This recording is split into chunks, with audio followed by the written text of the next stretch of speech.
इतना स्वाध्याय सुनने के बाद भी बहुत कठिन पड़ती है ये बात जीव को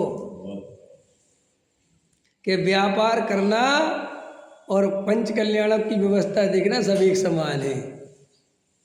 ये गले उतर जाए किसी के तो आ जाना मेरे पास, हमें उतरेगी नहीं ये तो मुझे पता है, लेकिन जिसके उतर जाए वो जरूर परिचय आना कि भाई साहब हमें उतर गई आप जो कहना चाहते हो।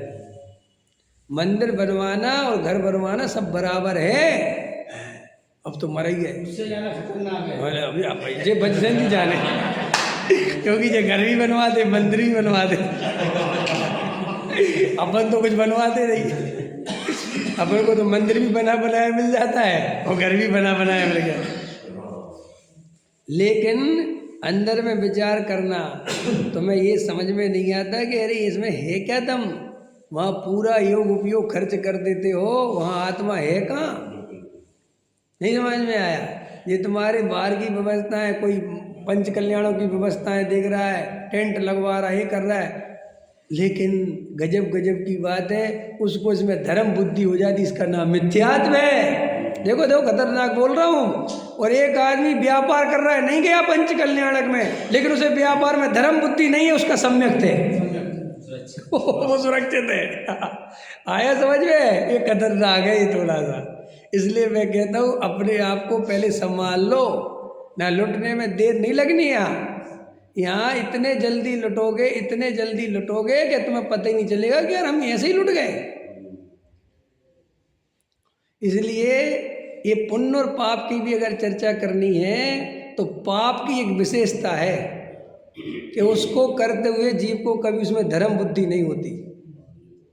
इसलिए पाप में केवल पाप का ही बंध होता है, लेकिन ये पुण्य में धर्म बुद्धि होने से साथ में मिथ्यात्व का बंध और होता है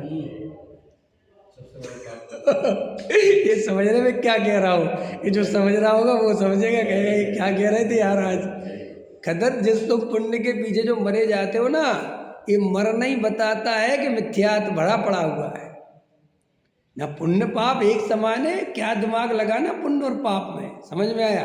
कैसा अपन देवसाज गुरु की पूजा करें कि दुकान जाए, अरे कैसी बात करते हम तो देवसाज गुरु की पूजा करेंगे लेकिन पुण्य के लिए थोड़ी करते हम, कि क्यों कि हमें तो देवसाज गुरु का बहुमान आता है, हमें पुण्य और पाप का भेद थोड़ी करते हम कि दुकान पर जाने से पाप बंधेगा और मंदिर में जाने से पाप बंधेगा। अरे एक माँ है वो अपने बेटे से प्रेम करती है तो पुण्य पाप सोच के करती है क्या है। हम अपने एक पिताजी का बहुमान करते हैं, उनके पैर छूते तो पुण्य के लिए छूते हैं क्या। अरे हमारे पिता का हमारे ऊपर उपकार है तो अंदर से उनके पैर छूने का भाव आता है, हमें कोई पुण्य पाप का थोड़ी लेना देना है। ऐसे ही हमें ये देवशास्त्र गुरु पुण्य के लिए नहीं आते, हम इनके पास आधा घंटा पूजा पाठ इसलिए नहीं करते कि हमें पुण्य बन जाए, तो बात की व्यर्थ की बात है। हमें तो उनके प्रति जो उनने मोक्ष मार्ग बताया है नहीं समझ में आया, और उसके कारण मुझे जो आत्मा का आनंद प्रकट होता है तो वो जिस निमित्त से होता है उसकी बार बार याद आए बिना।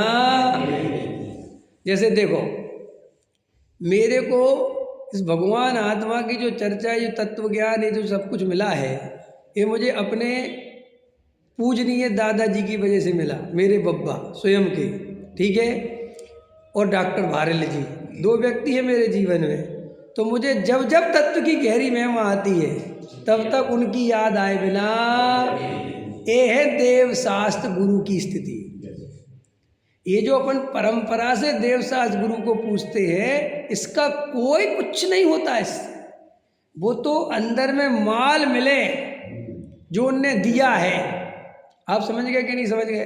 आपको पिता की प्रॉपर्टी मिली और आपके जीवन में एकदम शांति, तो आपको पिता की बार बार याद आती है, हमारे पिताजी हम लोग को सब कुछ करके गए, भाई साहब सब उनके ही दिया हुआ, सब कुछ बना के गए, दुकान भी बना के गए, घर भी बना के गए, पैसा भी जोड़ के गए, संपत्ति भी खरीद के गए, सब व्यवस्थाएं करके गए भाई साहब।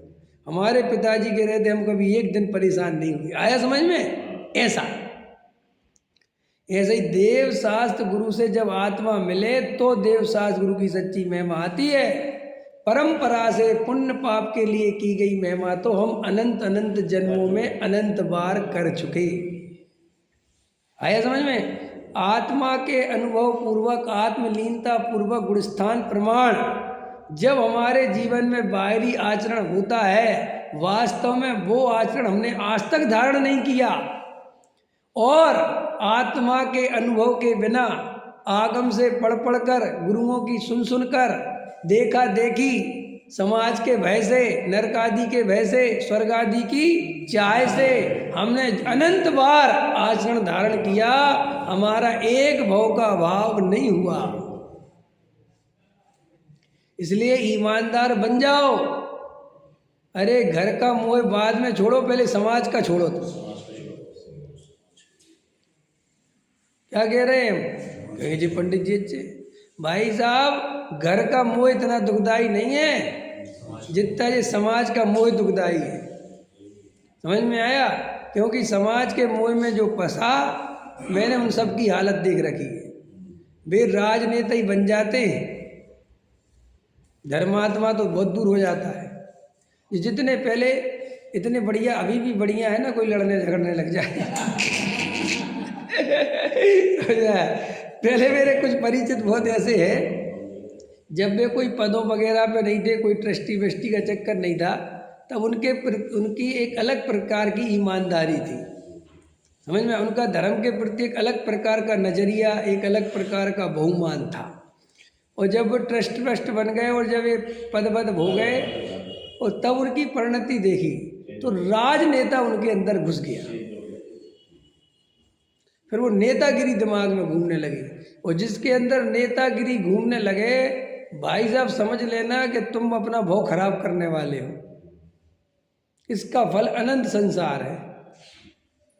कुछ भी कर लो तुम्हें ये संतुष्टि देगा। मिथ्या दृष्टि जीव किसी भी प्रकार के धार्मिक आयोजन में अपने मन वचन काय को लगाएगा, योग उपयोग को लगाएगा, उसे उससे संतुष्टि मिलने वाली है, क्योंकि अंदर मिथ्या दृष्टि है वो।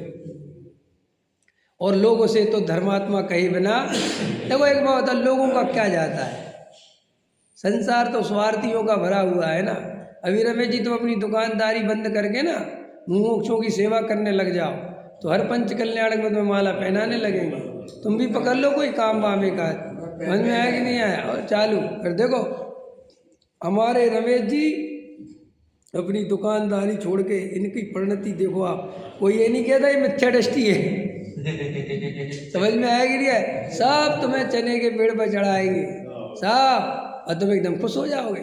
फिर तुम्हें एक बार बताओ, मंदिर के काम करने में धर्मात्मा की फीलिंग आती है ना आदमी को, घर के काम करने में पापी की फीलिंग आती है। और लोगों ने सिखा भी रखा है, मंदिर के काम करोगे तो पुण्य बनेगा।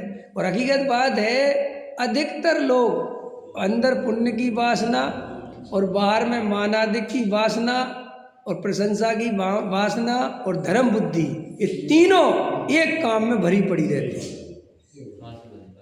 अब बोलो इतना अभिप्राय में विपरीतता है, अब आत्मानुभव हो तो हो कैसे? अब चाहे वो कितने ही तत्व विचार करता रहे, होना क्या है? देखो कोई ऐसे भी मुझे धुरंधर मिल जाते, ऐसे खतरनाक लोग भी मिल जाते हैं, उनके लिए फिर बात कर लें। कई लोग ऐसे मिलते जैसे अपन उनसे कहो ना कि देखो भैया ये तो तुम जो है सो ठीक है, लेकिन तत्व विचार करे बिना सम्यक सन। हाँ साहब 3 टाइम करता हूँ मैं। आप क्या समझ रहे हैं? नहीं ऐसा मत सोचना मेरे बारे में कि खाली मैं यही करता हूँ। 3 टाइम तत्व विचार करता हूँ मैं, नियम है मेरा। सुबह 5 बजे उठ जाता हूँ, मेरा वहाँ आधा घंटा तत्व विचार, दोपहर में मैं अपनी फैक्ट्री पे दरवाज़ा बंद करके आधा घंटा तत्व विचार, और रात को सोते समय आधा घंटा तत्व विचार। और ये पूजा पाठ देव शास्त्र ये तो मेरे हैं ही, ये तो बिल्कुल आप इनको तो छोड़ो ही। लेकिन ऐसा नहीं है कि हम अकेले खाली क्रिया कांडी। तत्व विचार सुन, तेरा तत्व विचार झूठा है। कि क्यों? कि इतना तत्व विचार करने के बाद भी ये दशा रह नहीं सकती जो तेरी है। ये तो जो कर रहा है, तत्व विचार करने वाला समाज सेवक नहीं बन सकता, तत्व विचार करने वाला पंचायत में नहीं पढ़ सकता। तत्व विचार करने वाले को तो और कछु न सुहावे, जब निज आत्म अनुभव आवे। रस नीरस हो जात तत् छिन्न, पुद्गल प्रीति न सावे जब निज आत्म अनुभव आवे। भाई जिसे आत्मानुभव होता है, जिसे तत्व विचार होता है, उसको तो भीड़, उसको तो ये माना दे, उसको ये प्रशंसा और ये तुम्हारी नेतागिरी, ये धर्मात्मा का ठप्पा, ये उसे सुहाता ही। वो तो ज़्यादा से ज़्यादा अपने एकांत में शांति से आनंद से रहना चाहता है, अगर तत्व विचार 3 टाइम करते हो तो। और तुम तत्व विचार रोज करते हो और ये सब पाखंड भी करते रहते हो, तो इसका मतलब ये है कि तत्व विचार असली नहीं है, वो भी क्रिया वाला है वो। क्योंकि कई लोग जो व्याभासी मिथ्या दृष्टि होते हैं ना, क्योंकि वे तो सबका साथ सबका विकास, वो व्याभासी की परिभाषा बनाई थी ना अपन ने। वो क्या करता है, पूजा भी नहीं छूट जाए, स्वाध्याय भी नहीं छूट जाए, 4 अनुयोग नहीं छूट जाए, हरि भी न हो जाए, पानी अनछना न आ जाए, समझ आए, समाज भी सही व्यवस्थित, देवशास्त्र गुरु भी, शास्त्र भी, ये वो दान भी, सब बिल्कुल घर से निकलता है वो नियम लगे। 10 रुपये चढ़ा देता है गुल्लक में तो कहता है एक आवश्यक हो गया, फिर शास्त्र पढ़ता है तो कहता है एक आवश्यक हो गया, पूजा करता है तो कहता है एक आवश्यक हो गया। समझ में आया कि नहीं आया? मुनिराजों को भक्ति कर लेता है तो कहता है एक आवश्यक हो गया। सब ऐसे ही चल रहा है मामला। ये सब मिथ्या दृष्टियों के लक्षण हैं। जो गिन गिन के आवश्यकों को पाले वो गारंटी से अनावश्यक ही है वो सब।